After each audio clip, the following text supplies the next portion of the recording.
Mesdames, Messieurs, bonsoir et merci de la fidélité à la télévision nationale. On ouvre ce journal par ces décrets du chef de l'État. Décret D 2024-157 PRG CNRD SGG portant nomination de conseillers au ministère des Transports. Le président de la République, vu la charte de la transition, décrète.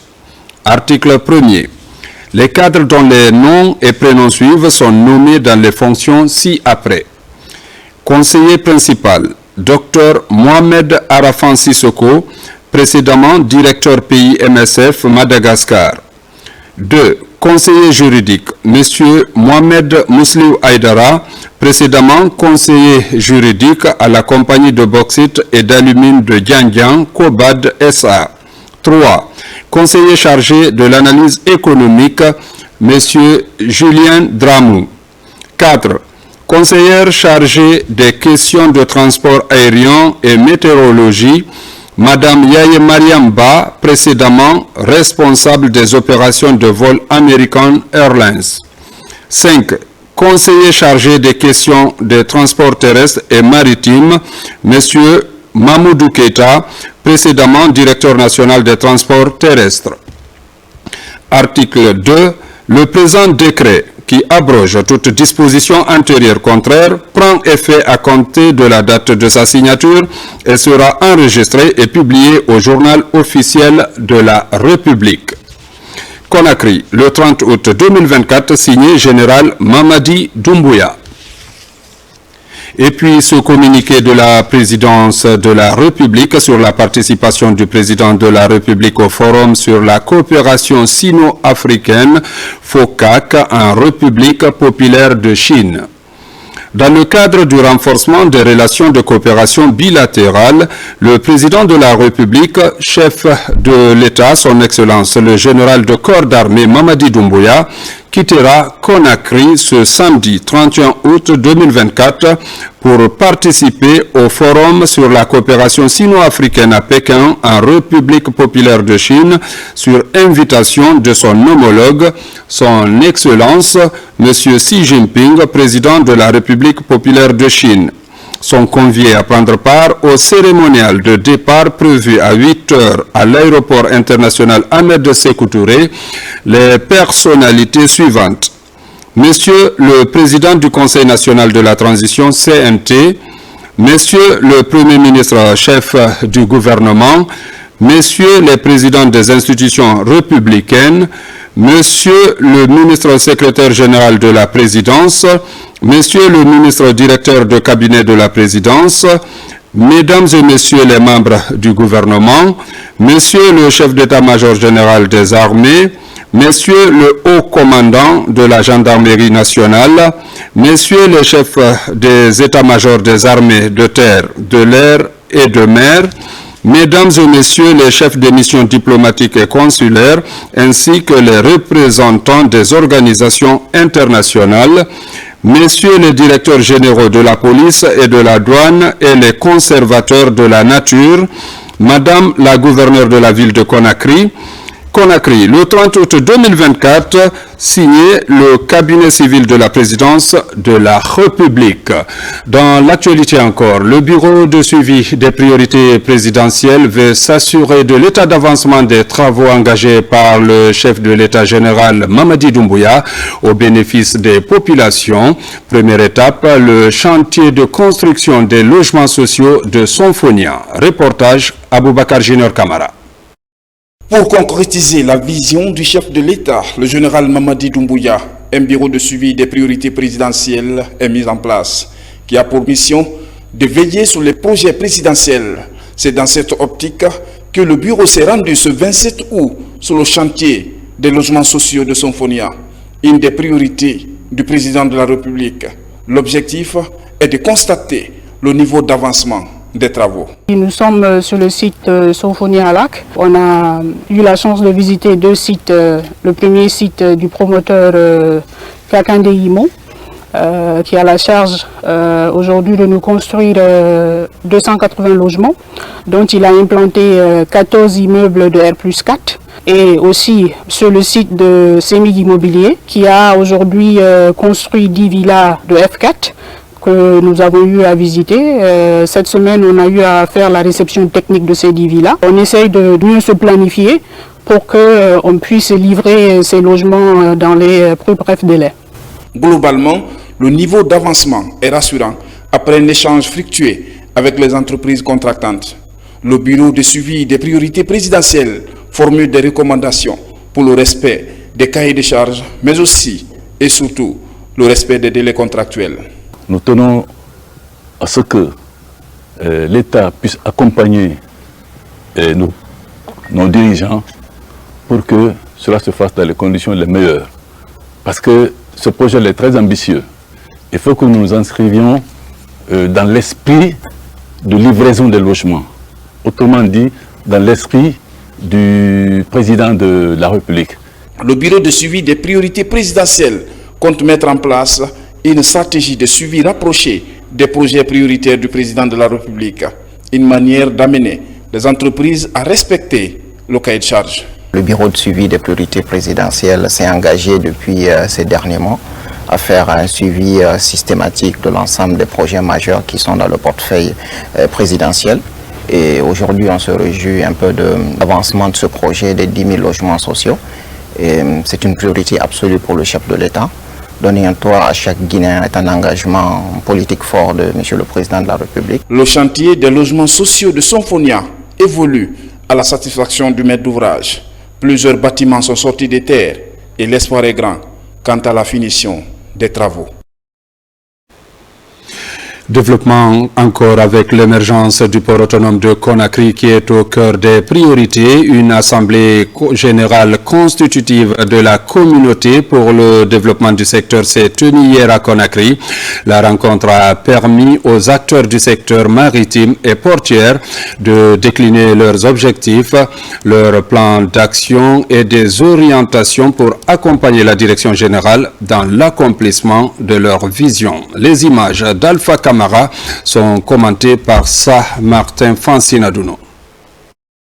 L'administration générale du port autonome de Conakry s'inscrit dans la dynamique de fédérer les acteurs de la communauté portuaire autour d'un idéal de cohésion et de dialogue. Désormais, la communauté pour l'émergence du port de Conakry est créée. Un réseau de coopération, d'échange et de dialogue qui permettra aux principaux acteurs du secteur maritime et portuaire de relever les défis environnementaux, digitaux, économiques et sécuritaires auxquels ils sont confrontés. Il convient de rappeler que la mise en place de la communauté portuaire est un objectif essentiel assigné au port autonome de Conakry sous l'égide du ministre des Transports, M. Ousmane Gawal Diallo, porte-parole du gouvernement. Parce que nous sommes convaincus, notre port n'est pas seulement un lieu de passage de marchandises, il est aussi le cœur battant de notre économie locale, un point de rencontre entre les continents, un espace où les idées et les cultures se croisent. À cette assemblée générale constitutive de cette instance de dialogue, de développement et de modernisation du port de Conakry, il était aussi question d'informer les acteurs et les partenaires des enjeux de développement du transit malien à partir du port autonome de Conakry. Une coopération réussie entre la Guinée et le Mali. Nous sommes venus d'abord témoigner notre satisfaction à l'égard du port de Conakry. Vous savez, le gouvernement guinéen a offert le port de Conakry pour soulager nos populations. Depuis, beaucoup de choses ont été faites. Le port de Conakry a été effectivement le port naturel du Mali. Le port de Conakry a permis environ d'évacuer 75% des transits maliens aujourd'hui. Donc nous sommes venus assister et témoigner notre reconnaissance. Aussi pour saluer la naissance de la communauté portuaire auquel le Mali, à travers les entrepôts du Mali, fait partie prenante. C'est ensemble qu'on peut faire de grandes choses. De telles initiatives doivent être encouragées. Il faudra que dans cette lancée de création de la communauté portuaire, vous vous appropriez des dispositifs et des recommandations qui sortiront de votre exercice d'échange. Tous ensemble, Il faudra que vous pérennisez tout ce que vous allez mettre en place. À cette rencontre, les acteurs qui tiennent la plateforme portuaire de Conakry, tous s'engagent désormais auprès de leur administration centrale à moderniser et à accroître les opérations maritimes et portuaires dans un environnement de plus en plus marqué par les mutations du monde et les stratégies commerciales. C'est là pour faire du port autonome de Conakry l'un des ports les plus fréquentés et fréquentables de la sous-région et sur le continent. Et puis ce renforcement de capacité opérationnelle organisé par la préfecture maritime, une session de formation axée sur la maîtrise du système d'exploitation du logiciel IARIS, appuyé par des partenaires étrangers. Le but ultime de cette formation est d'outiller les acteurs impliqués dans l'action de l'État en haute mer afin d'assurer la sécurité de notre espace maritime. Reportage adjudant-chef Mamadou Aliou Bari, correspondant de la presse militaire. C'est une formation de mise à niveau du personnel impliqué dans la gestion de l'action de l'État en mer sur l'exploitation du système de surveillance et de partage d'informations IARIS. Elle est dispensée par visioconférence en synergie avec les experts français et la préfecture maritime guinéenne. L'enjeu est d'outiller ces acteurs sur les nouvelles fonctionnalités de ce logiciel. La formation IARIS, c'est une application qui nous permet aujourd'hui de surveiller notre espace maritime. Et tous les pays du Golfe de Guinée ont adhéré à cette application qu'on appelle IARIS, architecture de Yaoundé. Grâce à cet outil, on a la vision réelle de ce qui se passe tout autour de nous et ça nous permet de remonter les informations à nos autorités en temps réel. Venus de l'armée de mer, de la gendarmerie maritime, de la marine marchande et d'autres entités, ces participants se réjouissent de ce renforcement de capacité. La formation s'est étendue au large de Conakry, notamment aux agents de sémaphore de Tamara et de Rundindi. La maîtrise de cet outil de travail demeure une priorité pour la défense de notre espace maritime. L'action de l'État en mer, c'est la coordination et la mutualisation des moyens. Et cela ne peut se faire sans un partage adéquat des informations. C'est pour cela la maîtrise de l'outil de collecte, de traitement et de partage de l'information reste une priorité majeure. Coordonnatrice de l'action de l'État en mer, la préfecture maritime multiplie les sessions de formation au profit des structures engagées dans la surveillance du trafic maritime. Dans les prochains jours, d'autres acteurs de l'action de l'État en mer seront aussi intéressés par la même remise à niveau. Au niveau de la sécurité maritime toujours, une formation des marins pêcheurs vient aussi d'être lancée par la Direction nationale de l'économie maritime. L'utilisation des équipements de sécurité, les techniques de sauvetage et les gestes du premier secours sont entre autres notions enseignées. Reportage Algassimouba, Sekou Sissoko. La sécurité maritime et les gestes du premier secours, principale préoccupation du département de la pêche. Souvent, la corporation des marins pêcheurs est confrontée à des difficultés liées à l'exercice de leur profession en haute mer. Pour corriger ces dysfonctionnements, marins pêcheurs, agents des comités locaux pour la protection en mer et cadres de l'administration publique échangent sur la connaissance des enjeux de la sécurité maritime, l'utilisation des équipements de sécurité ou encore les gestes du premier secours. Ce pour rendre la corporation compétitive. Toutes les lois, les conventions prennent naissance suite à un accident. Donc, nous sommes convaincus qu'après cette formation, les marins pêcheurs auront la capacité d'évaluer le niveau de risque avant de sortir à mer et se préparer conséquemment. C'est une entité qui joue un rôle très important dans la chaîne de production de produits halieutiques et puis le ravitaillement du marché en produits de mer. Donc c'est pourquoi Madame la ministre nous a instruit que pour que les marins là soient outillés vraiment donc afin d'éviter les accidents en mer et puis améliorer les conditions de vie et de travail. Cet espace de redynamisation est une façon d'orienter ces acteurs vers le respect des exigences du département, celle de la promotion des droits sur la sécurité et la protection à bord des navires de pêche.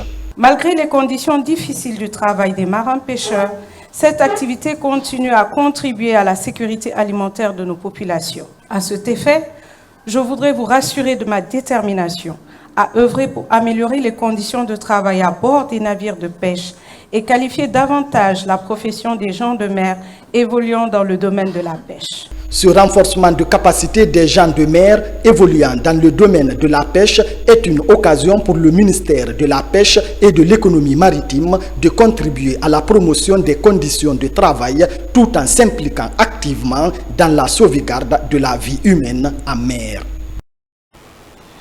Justice vers l'examen du dossier du 28 septembre en appel après la décision rendue le 31 juillet dernier qui a abouti à la condamnation de certains accusés à de lourdes peines. Des avocats ont fait appel de la décision.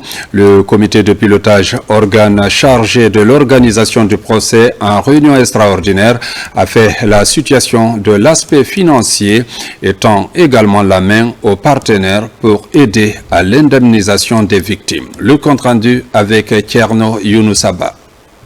Comité de pilotage du procès du 28 septembre 2009, les membres issus des départements ministériels, de la société civile et partenaires ont travaillé à l'organisation de ce procès.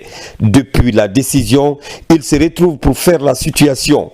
À l'ordre du jour, la présentation et validation des activités allant du 17 septembre 2017 au 31 juillet 2024, le tout suivi du rapport financier. Il était nécessaire que le comité de pilotage se réunisse pour tirer les leçons en termes financiers, mais surtout les leçons en termes de nos rapports avec nos différents partenaires. C'est dans ce sens que, à l'entame, nous avons dit que si ce procès a eu lieu, c'est d'abord l'effectivité de la volonté politique du CNRD sous l'égide du général d'armée, le président de la République, le chef suprême des armées, le président Mamadi Doumbouya. Après 2 ans, le procès du 28 septembre connaît son épilogue dans son premier volet.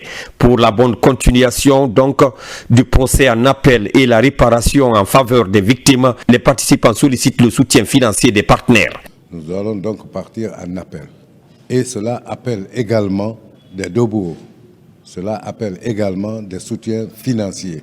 Au vu des résultats auxquels on a abouti, résultats qui ont été applaudis aussi bien par la communauté nationale qu'internationale, nous en appelons à l'accompagnement toujours de nos partenaires sur lesquels nous avons fondé beaucoup d'espoir.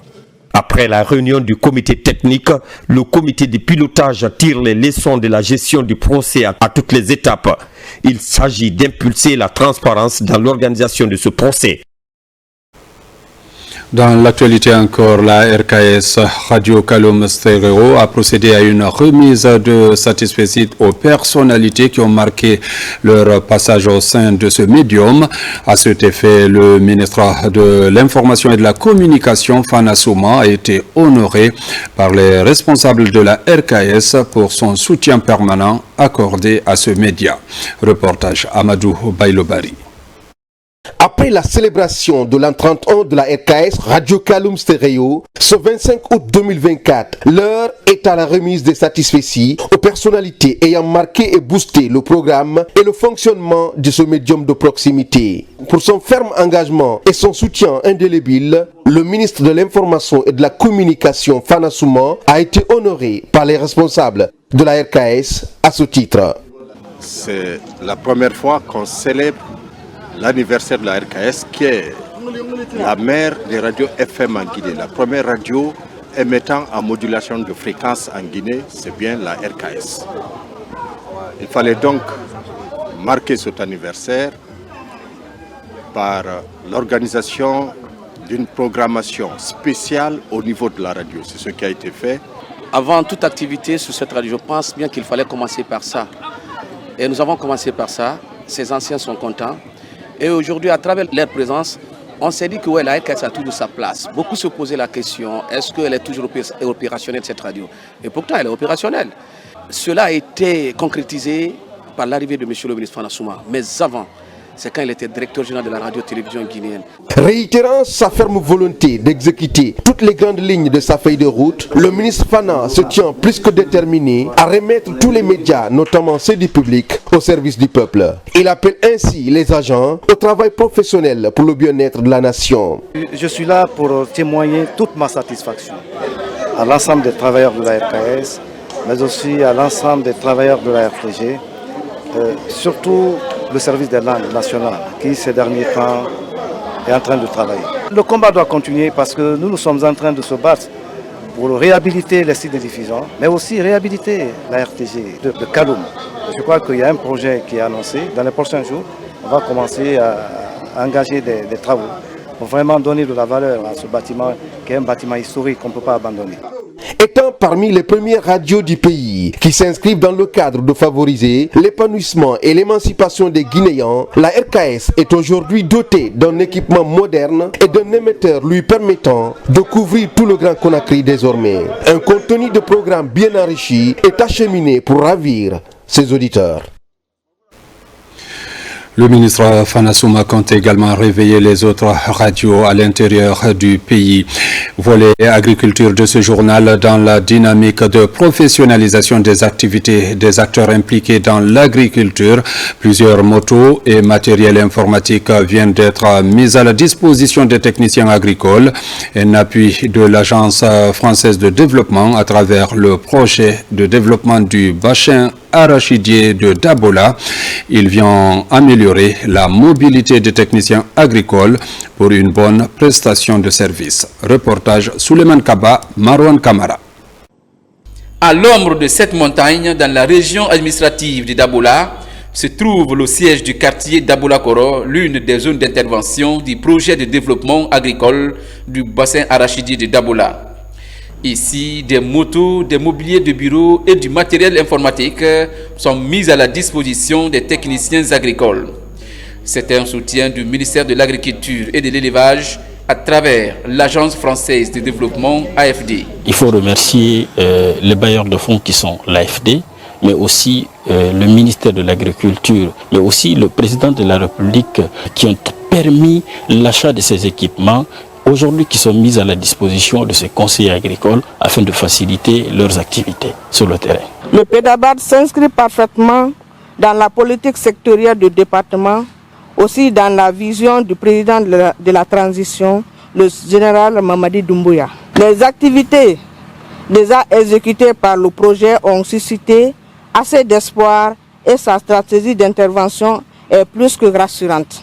Ces mesures d'accompagnement viennent renforcer les capacités opérationnelles des conseillers agricoles afin de booster la productivité dans les zones d'intervention du projet PEDABAD. Doter les conseillers agricoles en engins roulants, en matériel informatique, doter la direction d'un bureau et d'outils informatiques, tout ça pourquoi? Pour l'atteinte des objectifs. Et je pense que leur détermination pour l'atteinte de ces objectifs nous pousse, nous motive et nous détermine encore de plus à nous engager. Les motos qu'ils ont reçues ce soir, ça peut leur permettre d'aller dans les coins et les recoins de Dinguiraï pour pouvoir toucher de doigt tout ce qui se passe et conseiller les agriculteurs.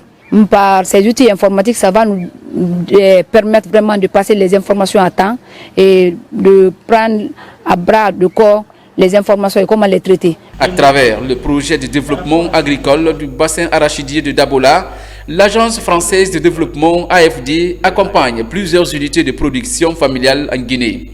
Une manière d'apporter son expertise pour l'atteinte de l'autosuffisance alimentaire. À concourir dans la préfecture de Mamon, l'heure est à la restauration des berges des cours d'eau menacés par les actions anthropiques. Le ministère de l'Environnement a entrepris une vaste campagne de reboisement des berges de ces cours d'eau. L'opération est pilotée par l'entreprise Cansec BTP, appuyée par les services des eaux et forêts de Mamon. Compte rendu Mamadou Patebaldé. Les berges des cours d'eau du fleuve Concouré, qui abritent plusieurs barrages hydroélectriques du pays, sont menacées. dans le souci de protéger ces écosystèmes fragiles ainsi que la biodiversité, le ministère de l'Environnement et du Développement durable, à travers l'entreprise Canset BTP, vient de procéder au lancement d'une vaste campagne de reboisement de 20 hectares d'espèces à croissance rapide dans ces lieux. Konkourin abrite les barrages et ces barrages la fournissent de l'électricité. Tout dernièrement, on a vu la diminution du débit du fleuve Konkourin. Voilà pourquoi, avec nos partenaires techniques, vraiment on a choisi ces sites pour vraiment reboiser ces sites. La protection de ces berges constitue un facteur important pour le ministère de l'Environnement et tant pour le gouvernement guinéen dans l'ambition de fournir de l'électricité pour la population guinéenne. Réalisé dans le cadre de la mise en œuvre du programme d'appui à la vulnérabilité des riverains des ressources naturelles dues au changement climatique dans le bassin hydrographique du fleuve Konkourin, plus de 10 000 jeunes plants d'espèces à croissance rapide ont été mis à terre au compte de cette première journée. Les premières lignes vont contenir des espèces locales qui vont permettre aux animaux aussi de se nourrir. Mais sur les côtes, nous prévoyons aussi le mélina pour la bonne protection de la bande. Tout le monde a vécu une saison sèche très ardente cette année et le réchauffement climatique. Si nous recevons aujourd'hui l'appui du gouvernement et des projets pour le reboisement. Dans les préfectures de Mamou et de Kindia, il est prévu le reboisement de 100 hectares d'espèces à croissance rapide. L'ambition des autorités guinéennes est d'assurer la régularité du régime hydrique des cours d'eau afin de tirer maximum de profit du fleuve Konkourin. La perception du Guinéen sur les enjeux de l'environnement et du climat a fait récemment l'objet d'enquêtes. Les résultats de l'étude montrent que des efforts doivent être fournis davantage pour minimiser les conséquences du réchauffement climatique. Reportage Moussa Kouyati. Cette enquête a été menée en mai et juin 2024 par le bureau Afrobaromètre en Guinée à travers StatView International. L'idée est d'évaluer la perception des populations sur les phénomènes du dérèglement climatique. En termes de connaissance du phénomène du changement climatique, il y a un écart important selon le sexe ou selon le genre. C'est-à-dire que les hommes sont nettement plus informés que les femmes. Il y a une différence de 20 points de pourcentage. Ça veut dire qu'il faut vraiment... si vous voulez, comme vous êtes là, les médias essaient donc d'informer, de sensibiliser davantage les femmes. Nous avons également constaté qu'il y a une différence entre le milieu urbain et le milieu rural en termes d'information, en termes de connaissances. Afrobaromètre mène des enquêtes dans plusieurs pays africains et sur plusieurs thématiques depuis sa création en 1999. Le secteur de l'environnement préoccupe ses acteurs afin d'interpeller les décideurs face au phénomène du changement climatique. Ceux qui sont appelés à prendre les décisions doivent se référer à cela afin de trouver des solutions à la situation de ces populations qui sont le plus souvent en milieu rural. Mais également, nous avons constaté aujourd'hui, à travers la publication de ces résultats-là, que selon la majorité des Guinéens, les pays développés doivent faire des efforts pour aider le gouvernement guinéen dans la lutte contre le fléau des changements climatiques, qu'il y ait des actions allant dans ce sens pour la limitation des changements climatiques. Le ministère de l'Environnement voit qu'en dépit des efforts fournis par l'État, qu'il y a d'autres structures qui interviennent. Et c'est ce qui fait aujourd'hui que Madame la ministre est très contente par rapport à l'organisation de cet atelier. Nous attendons effectivement d'autres aussi structures qui vont se mettre ici aux côtés du ministère de l'Environnement, qui vont copier, s'il faut dire, Afrobaromètre et Star International View pour faire des enquêtes sur les enjeux aujourd'hui du changement climatique et la destruction de la couche d'ozone. Selon les données collectées par les enquêteurs, la Moyenne Guinée et la Haute Guinée sont souvent victimes de sécheresse et la Basse Guinée enregistre des inondations. Des phénomènes qui doivent donc interpeller tous les acteurs impliqués dans la préservation du couvert végétal. Le secteur des infrastructures et des travaux publics, une priorité pour les autorités du pays depuis la rectification institutionnelle. Plusieurs projets routiers s'exécutent dans le pays. Des voiries urbaines, tout comme des ouvrages d'art et des routes frontalières sont en cours de réalisation. Tous les chantiers sont opérationnels partout. Le respect des cahiers de charges et le respect des délais contractuels sont de rigueur. C'est notre grand format du jour, signé Aboubakar Junior Kamara. Depuis la rectification institutionnelle du 5 septembre 2021, 46% des dépenses de l'État vont dans les investissements. Parmi ces investissements, le secteur des infrastructures et des travaux publics occupe une place de choix. Des voiries urbaines jusqu'aux ouvrages hydrauliques, en passant par des routes préfectorales et frontalières, rien n'est resté en marge des travaux. Dans le Grand Conakry, par exemple, au-delà des projets de l'accord cadre avec la Chine sur les 69 km et les deux échangeurs sur les principales rentrées de Conakry, l'initiative présidentielle a octroyé aussi 214 km à la ville de Conakry. 13 entreprises guinéennes et étrangères travaillent en plein temps pour achever ces travaux dans le délai contractuel. Donc c'est vrai que nous sommes en saison de pluie, mais nous continuons à faire les travaux pour pouvoir atteindre au moins les 3 km ici les grandes pluies. Bon, on espère que d'ici fin septembre, début octobre, on sera dans les 6 km. Difficulté majeure, c'est toujours la collaboration de certains habitants qui mettent les ordures dans les caniveaux. Donc quand il pleut, les eaux viennent sur la surface. Donc ça amène à des reprises de travaux. Et ce qui est un peu coûteux pour l'entreprise en fait. Le général Mamadi Doumbouya attache du prix aux travaux routiers. C'est dans cette optique que le président de la République a lancé le 13 avril 2022 les travaux de construction de l'échangeur de Bambeto. À date, le passage souterrain de l'ouvrage est ouvert à la population afin d'alléger la souffrance des usagers de cette route de grand trafic. On est content, nous remercions aussi le gouvernement. Toute la population connaissait ça. Aujourd'hui, alhamdulillah, Dieu merci. Le tronçon qui relie l'aéroport à Kipé est libéré, mais des travaux restent à finaliser. La véritable inauguration sera effectuée par le président de la République, le général Mamadi Doumbouya.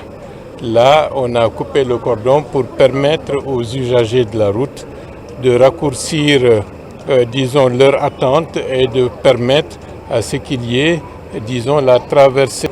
Donc ça, c'est une étape extrêmement importante qui a été menée avec dextérité par aussi bien l'entreprise qui a fait les travaux, les missions de contrôle et bien entendu avec la supervision du ministère des Infrastructures qui est là pour veiller à ce que les délais soient respectés.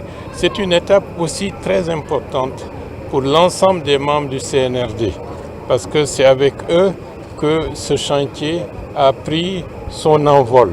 Et donc rendons à César ce qui appartient à César.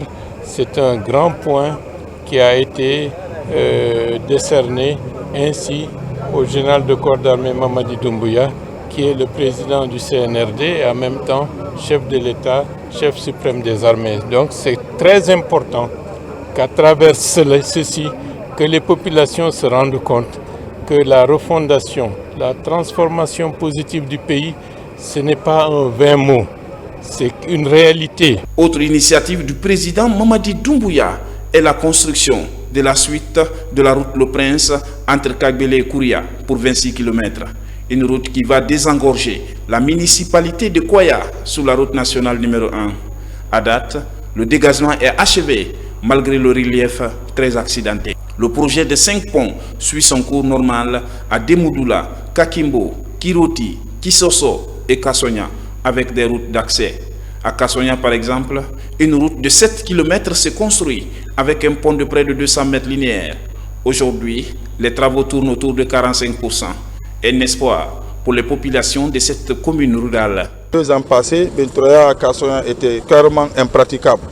Depuis l'arrivée de ce projet de réalisation du pont de Kassonia et ses accès qui concernent Bentroya, on a énormément d'avantages parce qu'ils ont fait des canalisations. Le travail avance quand même à grands pas. Malgré l'arrivée de l'hivernage maintenant là qui vraiment freine le travail. L'initiative présidentielle touche aussi les villes de l'intérieur du pays. 11 villes reçoivent leur premier bitumage depuis leur création. Là où s'arrête la route, s'arrête le développement. Là-dessus, à tous les niveaux, une reconnaissance citoyenne pleine d'émotions est adressée au général Mamadi Doumbouya. Je pense que toutes les entreprises ont eu à prendre des engagements vis-à-vis de monsieur le ministre des Infrastructures et des Travaux publics afin de terminer un certain nombre de kilomètres avant le 31 décembre. Et cette mission, elle est dans cette dynamique. Aujourd'hui, nous sommes à Yomu. Nous avons constaté que les travaux, en grosso modo, les travaux qui sont réalisés, quand même, sont réalisés dans les règles de l'art. Et également aussi, on a intimé aux entreprises de respecter les délais selon le contrat. Les ouvrages hydrauliques comme le pont sous la Sumba à Doubreka, le pont unique de Tanene, sans oublier le pont de Sankarani à Mandiana, qui désenclave aujourd'hui le Grand Ouassoulou.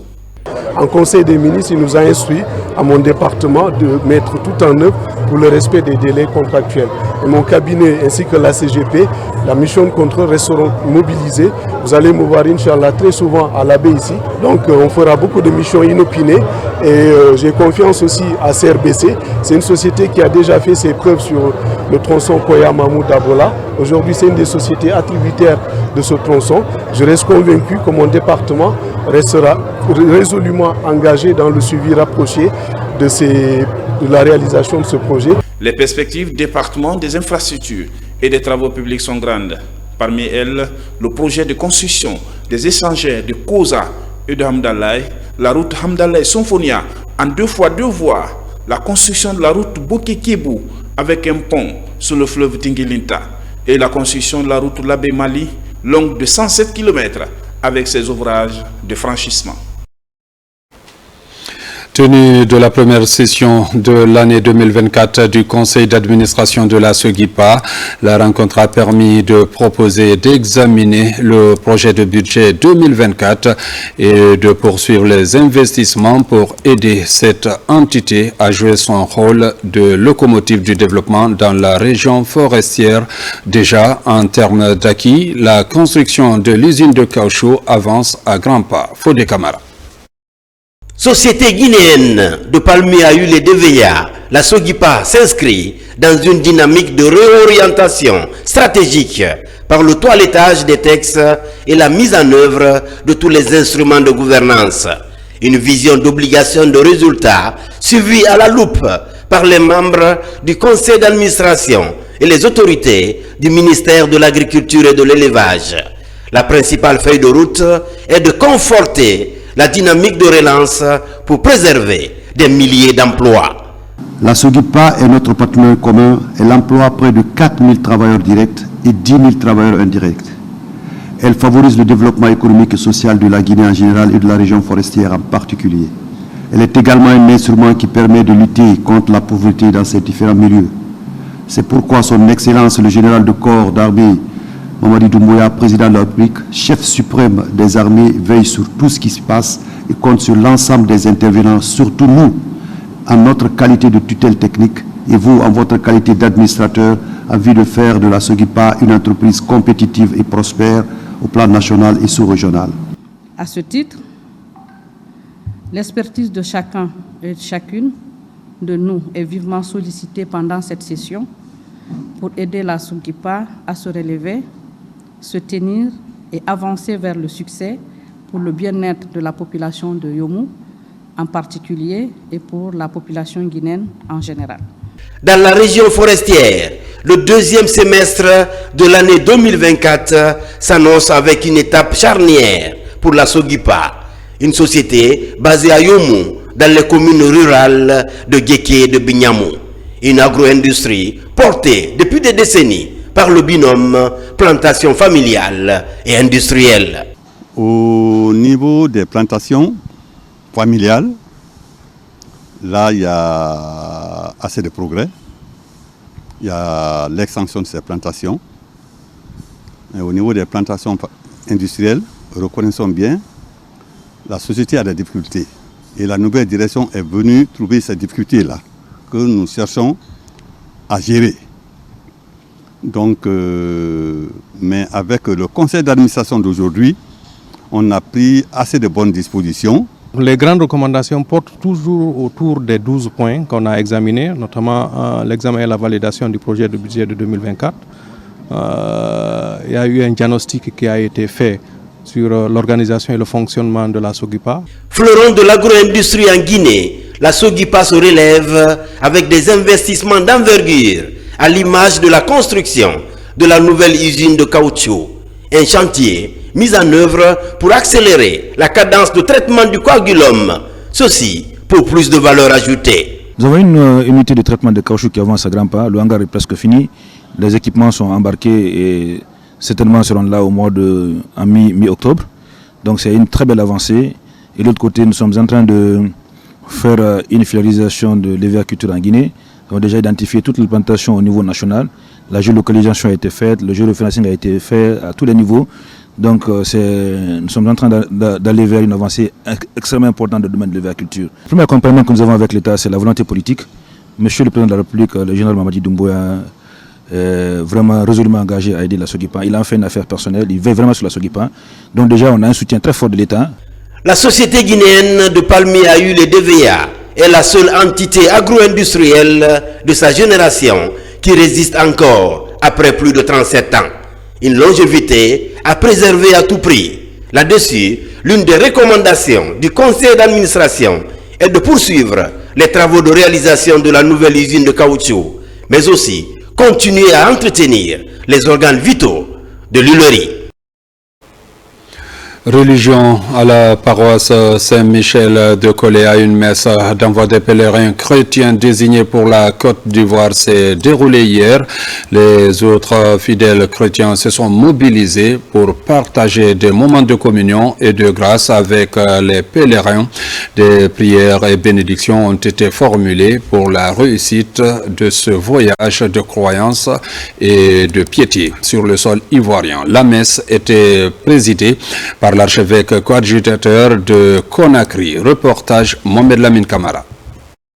Ici, à la paroisse Saint-Michel de Coléa, ils sont nombreux ces fidèles chrétiens à venir partager ce moment de grâce et de communion avec leurs frères et sœurs désignés pour le pèlerinage marial international en Côte d'Ivoire. Cette messe d'envoi des pèlerins est pleine de foi et de croyance. Ce pèlerinage qui va être effectué par plus de 60 fidèles chrétiens est bien un chemin de fraternité. Tel est le sens de l'homélie de l'archevêque coadjuteur de Conakry. Le pèlerinage est à la fois un itinéraire d'approfondissement de sa foi, une démarche de conversion commune et individuelle. Pendant ce pèlerinage, et surtout dans la basilique Notre-Dame de la Paix de Yamoussoukro, n'oubliez pas, frères et sœurs, de prier intensement pour notre pays et pour ses dirigeants. Priez pour la paix en Guinée, priez pour la paix et la cohésion sociale, pour la paix dans nos familles et dans nos communautés. Ce voyage de pénitence va s'étendre sur une vingtaine de jours. Un long périple attend ces fidèles chrétiens pèlerins guinéens sur le sol ivoirien. Faisons presque la plupart des grands sanctuaires de la Côte d'Ivoire. Amma, déjà, c'est le sanctuaire de Béthanie où nous serons logés là. C'est là où le pèlerinage va commencer. Et le dimanche, nous serons à la cathédrale Saint-Michel Archange de Ma. Nous aurons 2 jours à Ma et quand nous allons quitter Ma, nous allons partir à Issia. Issia, c'est aussi un sanctuaire où se trouvent les religieux. C'est un endroit très clos et très paisible, très vivant. Donc nous allons aussi faire 3 jours à Ma. Alors demain, nous allons continuer à Ravia. Nous allons quitter Ravia pour Yamoussoukro. Yamoussoukro, maintenant, on va rentrer à Abidjan. Au cours de cette messe d'envoi des pèlerins, ces croyants de la paroisse Saint-Michel de Coléa et les pèlerins ont encore tissé des liens de communion en faisant des accolades de séparation dans une ferveur religieuse. Lutte contre les VBG, l'insertion socio-professionnelle des femmes et filles victimes se poursuit. Après Mamou, l'ONG Maison Mère, en présence des autorités ONG et des structures concernées, a lancé le démarrage des activités de la Maison des femmes de l'Abbé. Ces activités visent à sensibiliser et de faire la prise en charge des victimes une priorité. Reportage Sarafdine Diallo, Abdoulaye Diallo. À travers ce tournoi de football doté du trophée lieutenant-colonel Arsène Talla Martin, l'association des jeunes pour la renaissance du Bagyar attire l'attention des autorités sur les actions à mener pour le développement de Yukunkun. C'est également une manière d'encadrer et d'inspirer les jeunes de la localité. Nos attentes, c'est d'inviter les jeunes de Yukunkun à être plus soudés que jamais. À travers ce tournoi, eux-mêmes, ils ont compris qu'ils ont des frères et sœurs qui sont ailleurs, qui pensent à eux. Nous nous projetons vraiment dans la sensibilisation, surtout dans la formation. On va beaucoup s'accentuer sur l'éducation. Je demande aux jeunes de Yukunkun la façon dont ils ont débuté. Je préfère qu'ils continuent la même chose. Si toutefois toutes les préfectures font la même chose, franchement, je pense que c'est bien. Chaque année, nous allons continuer comme ça. Et c'est la paix que nous souhaitons aujourd'hui dans ce pays-là. Sans la paix, on ne peut rien faire. Après 3 semaines de compétition âprement disputées entre les 6 districts, les équipes de Chirac et Ourak se retrouvent en finale. Dans ce match, les jaunes se montrent plus ambitieux avec des occasions créées. Ils finiront par les concrétiser en menant 1-0 qui reste le score final. C'est un honneur pour Ourak, c'est une victoire vraiment nous méritons pour cette finale. D'encourager les organisateurs qui ont pris la main de venir ici vraiment pour donner la joie à Yukunkun. Le football c'est comme ça. Je vais essayer encore de faire quelque chose dans le 3e édition, Inch'Allah. Ce genre de compétition crée la saine émulation entre les jeunes et permet à la commission d'organisation de bâtir une équipe solide au nom de Yukunkun pour les futures séances dans le Bagyar.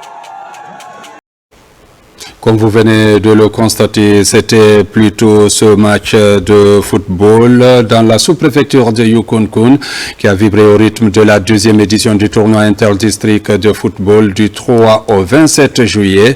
Le trophée porte le nom de lieutenant-colonel Arsène Talla Martin.